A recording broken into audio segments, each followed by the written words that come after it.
Welcome to Happiness Isn't Brain Surgery with Doc Snipes. This podcast was created to provide you the information and tools Doc Snipes gives her clients so that you too can start living happier. Our website, DocSnipes.com, has even more resources, videos, and handouts, and even interactive sessions with Doc Snipes to help you apply what you learn. Go to DocSnipes.com to learn more. Hi, everybody, and welcome to Happiness Isn't Brain Surgery, practical tools to improve your mood and quality of life. Today, we're going to be talking about 20 tips to help you lose weight. Now, this isn't, one of those mental health things that we normally talk about, but for a lot of people, being in shape and feeling good in their own skin helps them be happy. So we're going to talk about some things that you might be able to do pretty easily. Now, it's important to remember that I don't know you from Adam's house cat, so I am not making specific recommendations for you. You need to use good judgment and always consult your healthcare provider before making any changes to your nutrition or exercise program. So let's talk about this whole weight loss thing, because most of us have been on a diet at one time or another. A pound of fat is 3,500 calories. If you're losing more than 2 pounds a week, that's 1,000 calories a day in deficit, it's very likely you're losing muscle and or water weight as well. When you lose muscle, that means that your body's breaking down some of your muscle, and muscle burns energy, so you're actually setting yourself backwards. And when you lose water weight, okay, it's great in the short term, but you're going to gain that water weight back probably. So it's important to be realistic, and when you're trying to lose weight, you're generally trying to lose fat. So let's focus so our body can lose the fat and maintain the lean muscle and whatever water it needs, so you're not completely dehydrated. A pound of muscle burns approximately 50 calories per day. So, I like to eat. I work out because I like to eat. So in my mind, 5 pounds of muscle means I can eat an extra packet of M&Ms each day. So however it gets you through the day. But, you think you're looking at yourself going, well, I don't want to put on muscle. There's a lot of places you can put on muscle that you'll hardly even notice it, like in your lats or in your back. If you strengthen your back, you're going to help yourself in the long run anyway. Your abs. You don't have to get huge. 5 pounds of muscle really isn't that big, especially if it's spread out over your body. So, think about some things. And your shoulders is another place that a lot of people can add some muscle mass around their shoulders, and that helps their hips look thinner as well as gives them more upper body strength. So, consider where you might want to gain a little bit of muscle. And you don't have to become a power lifter. You can do Pilates, you can do body weight resistance exercises. There's a lot of easy things that you can do. And remember that a calorie is a calorie is a calorie. If it's fat, carbs, or protein, it's a calorie. And if you eat more than 3,500, or if you eat more than you take in, then you're going to gain weight. And for every additional 3,500 calories you eat, you're going to gain a pound of fat. So think about it. If 1 week, you're having a particularly hungry week and you eat an additional 500 calories every day over what you're supposed to eat, what your base metabolic rate is, you could potentially gain a pound. And you're like, well, a pound, I'll take it off. That's fine. But if you do that over the course of a year, that's 52 pounds you've put on. And a lot of people don't realize that when you go to restaurants and other places, one of the reasons their food tastes so good is because it's basted in a lot of fats and seasonings and stuff.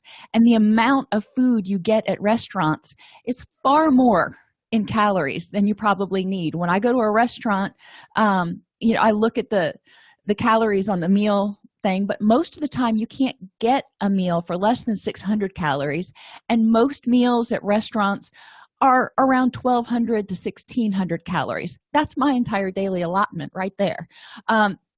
So be cautious or cognizant if you're one of those people who goes out to lunch every single day or goes out to dinner a lot, or you don't like to cook, so you're always eating out.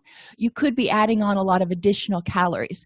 Making good food choices at restaurants, it is possible to eat healthfully, but that's a topic for an entirely different podcast.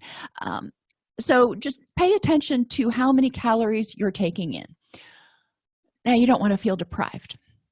So the first thing you need to do, if you haven't done it already, is go online, find one of the calculators to figure out what your resting metabolic rate is, and it'll tell you something like anywhere from like 1,200 to 2,000 depending on whether you're male or female and how big you are and yada yada. All right, that's your base metabolic rate. Then you have extra calories that you burn for the activity that you do. So most of these calculators will ask you whether you're moderately active or slightly active. Always choose the one that's a little bit less than what you think you are, because it's better to be conservative instead of saying, oh, I'm really active, and then you eat too much and continue to gain weight. So always choose the one right below. So I usually choose moderately active instead of very active, even though I go to the gym every day. That'll tell you about how many calories you're supposed to eat. Now, a lot of people don't want to get obsessed with counting calories. You will find that most people tend to eat about 20% less calories if they're keeping a nutrition journal. So download an app like Spark People, for example, or MyFitnessPal, that allows you to track what you're eating so you can see how much you're eating. And that'll really help you get an idea about whether you're grazing, how much you're eating, if you're eating more than you really thought you were. So some nutritional interventions you can use to help you lose weight. Drink a glass of water, preferably water, but some people are going, no, if I'm on a diet already, I really don't want to have just plain old water. Throw some lemon in it. That helps a lot. If you can't stomach that, look for a calorie-free juice, chicken bouillon, beef bouillon, or even a diet soda before each meal or when you start to feel hungry, because that can stave off your hunger. That can help fill up your tummy a little bit. And a lot of people think they're hungry when they're actually dehydrated. So if you're drinking something that doesn't have caffeine, I should have put that in there, but you don't want to have caffeine in it either, that will help you start to feel a little bit fuller. And your stomach is about the size of your closed fist. So next time before you start to eat, look at your closed fist and look at how much food is on your plate. And you'll realize that your stomach stretches out quite a bit. So just to fill your tummy, you really don't need that much food. Add fiber to your diet. Chia seeds are great, but some people prefer fiber wafers. There are a variety of things you can do. Insoluble fiber bulks up. Again, like the water, it can help you feel fuller without ingesting as many calories. Use a salad plate. This is one trick that a dietitian friend of mine taught me, that it tricks your mind because salad plates are smaller than dinner plates. So if you have a dinner plate and you only have enough food to fill the size of your fist, it doesn't look like you're eating very much, and you're not going to feel very satisfied when you're done because it just didn't look like you ate much. If you use a salad plate, it still looks like it's a reasonable sized plate, but it looks a lot fuller with the same small portion of food. Eat multiple colors. That's another way to trick your mind. When your mind sees all various colors, various shades of white or brown, it doesn't register as much as if you have multiple colors on your plate. If it sees multiple colors, the satiation thing kicks in sooner and you feel fuller. You feel like you ate more. Don't ask me why it works, but research has shown that it does work. Avoid eating out of the bag. It is so easy to eat out of the bag, but it is also so easy to overeat out of the bag because you're mindlessly eating. So whether it's popcorn, if you make a family-size bag of popcorn, there's supposed to be 3.5 servings in there. So pour out a serving or so into a bowl and eat that instead of eating out of the bag. Potato chips, especially notorious, and cookies. You don't want to eat those out of the bag because you'll eat more than you wanted to, and they're really high in calories per serving. So again, get a little bowl or a plate and go eat. Another trick that my dietitian friend taught me was when you're getting ready to eat, put as much as you want on your plate and then put half back, because most of the time what your eyes thought you wanted was way more than you needed. So by the time you finish eating half of what you thought you wanted, you're probably going to be full. And if you're not, you still have the ability to go back for seconds. Put food away. Food that is left on the counter tends to be food that is grazed on, and they found that people that have lower body weights tend to not keep food on the counter. If you have to keep food on the counter, keep something out that's like high in fiber, like apples. You have to chew it. It's high in fiber, but it's also kind of sweet and somewhat rewarding. Chew gum or suck on a mint when you cook. I'm notorious when I cook for sampling. Is this right? Because I don't use recipes. I just use those as kind of a go-by guide. If they say a teaspoon of garlic, I'll put in 2 teaspoons, and then I'll see from there because I like garlic. But I rarely use a recipe to fidelity. I kind of throw in my own twists. So I'm always tasting it to see is it quite right. Well, those tastes add up over a while. So if you chew gum or suck on a mint, you're not going to be sampling what you're cooking. So you're going to be hungry when it's time to actually eat the meal, and you won't have gathered all of those additional calories leading up to the meal. Weigh your food. And I know you might be going, oh, that's such a pain. Yeah, it can be a pain. And eventually you can probably stop weighing your food. But most of us grossly overestimate or underestimate, however you want to look at it, how much food we're eating. My son makes peanut butter and jelly, lives on peanut butter. And, I asked him one day, how much peanut butter do you put on a particular sandwich? He's like, I don't know, about 2 tablespoons. And I watched him. And I'm like, that's not 2 tablespoons. So we measured it the next time. And it turned out it was more like 4 tablespoons. Well, that's a pretty big difference when you're talking peanut butter, because peanut butter has 100 calories per tablespoon. A lot of people do the same thing with meat. If you go to a restaurant and you order a 3-ounce something, I don't eat red meat, so but I know they come in little small portions. 3 ounces is really all you need at a sitting. Your body can't do much with additional protein after about 30 grams in any one sitting. So 3 ounces is pretty good. But most people, 3 ounces looks like 2 bites. They want the 16-ounce sirloin or something. So get used to figuring out how much is it that you need. 4 ounces is about the size of a deck of cards. But, again, if you're not good at estimating sizes, I know I'm not, it's always helpful just to have a little scale. You can get them really cheap at Target, Walmart, Amazon, whatever, and weigh your food. That way you're getting an idea. And measure your food.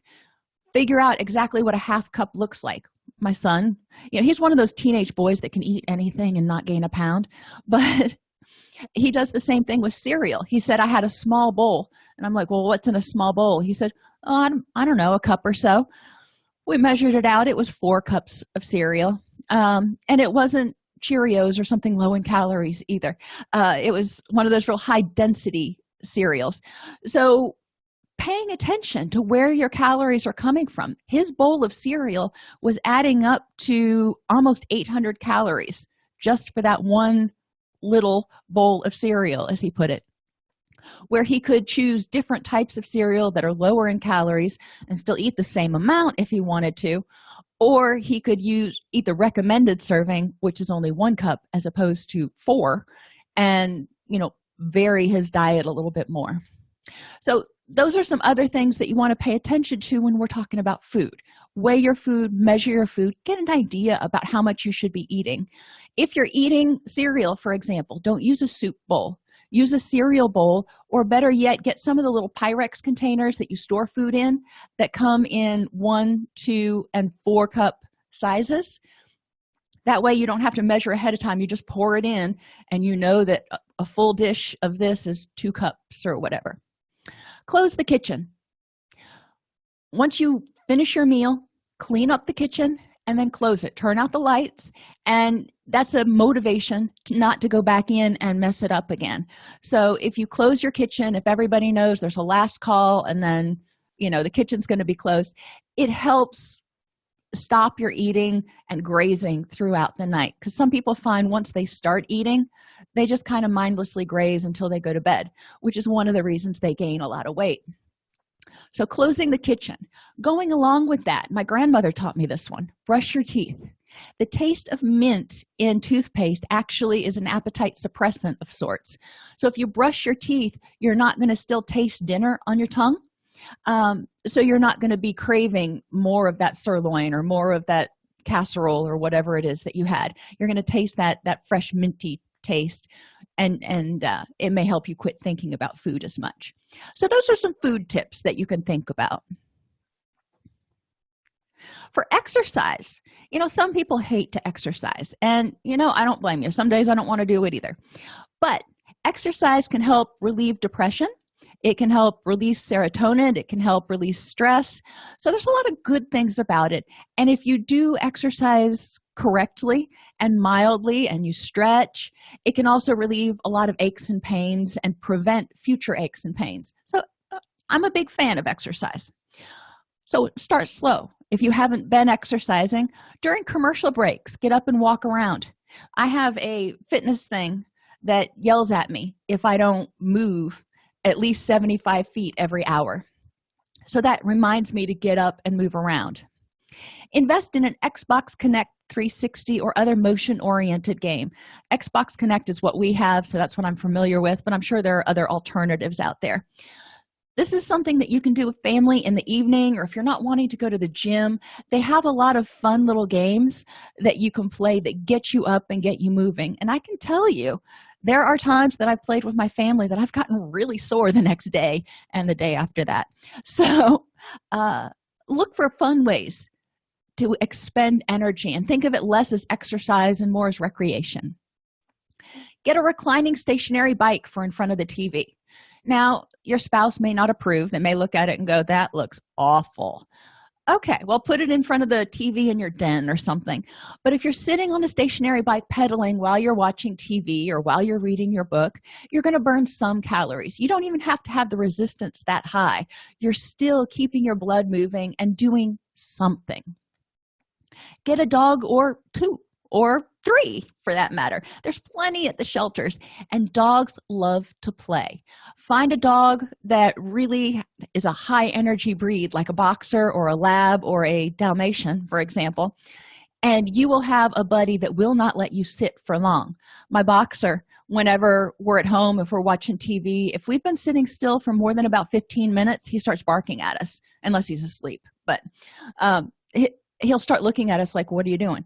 If I'm typing on the computer, if I work from home, he tolerates that again for about 10-15 minutes. Then he's like, okay, you've been sitting there long enough. Come on, let's go outside and play ball. So that keeps me up and going and moving a little bit more. There are a lot of other things you can do with dogs or kids. Just try to find some active activities, and it doesn't have to be super strenuous like going to the park and climbing on the jungle gym.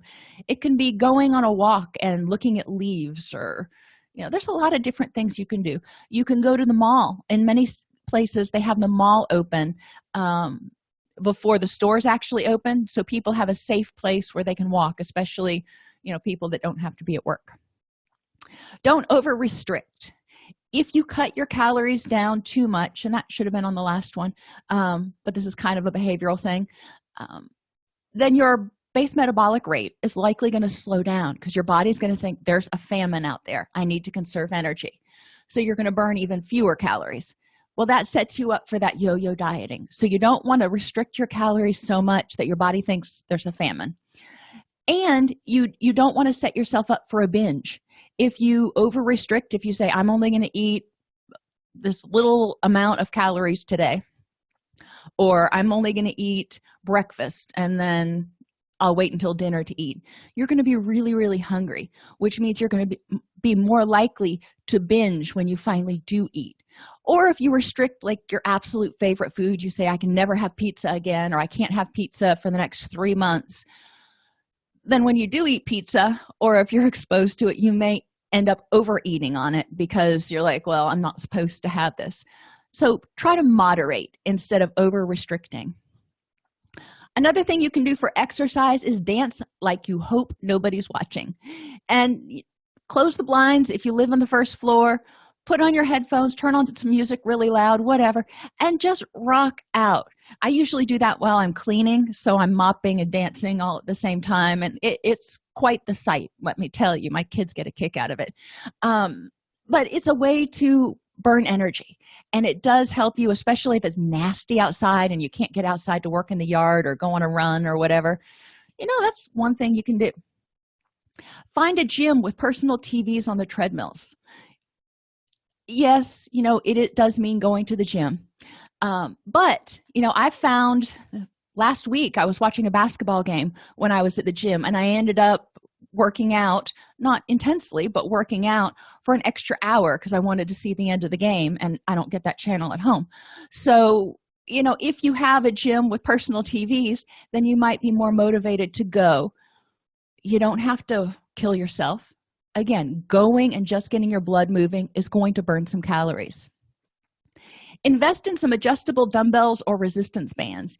You can get dumbbells that are really small, and you can just add plates on them. Yet they even have nesting dumbbells that don't take up much space at all if you live in an apartment.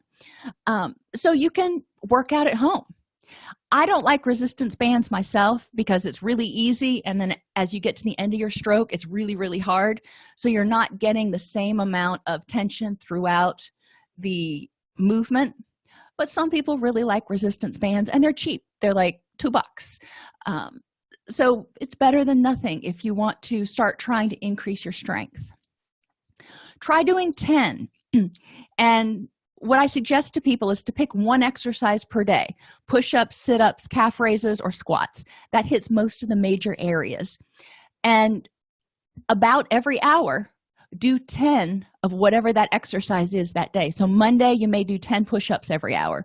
Tuesday, you may do 10 sit-ups every hour. Wednesday, calf raises, and Thursday, squats, and then repeat the process.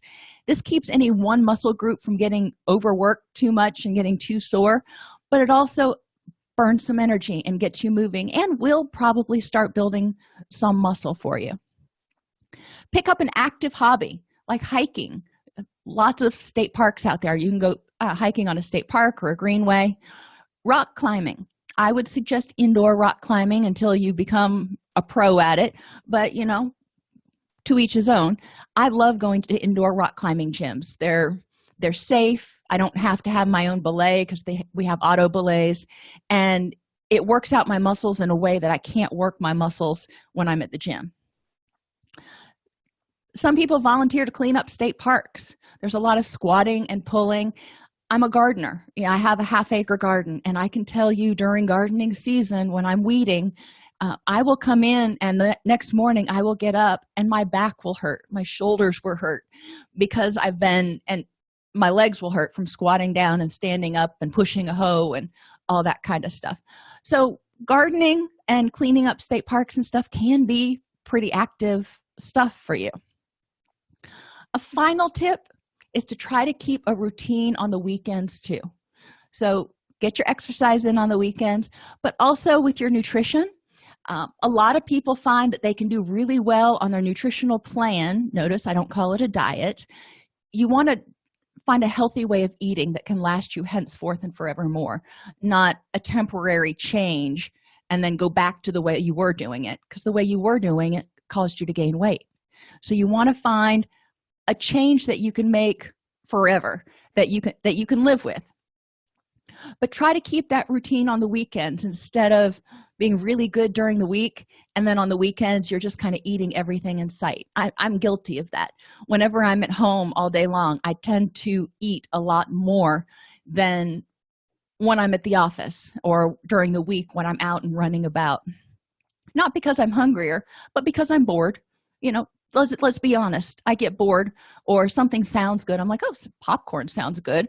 Am I hungry? No, but popcorn still sounds good. And, that's an extra 250 calories that I may not have needed.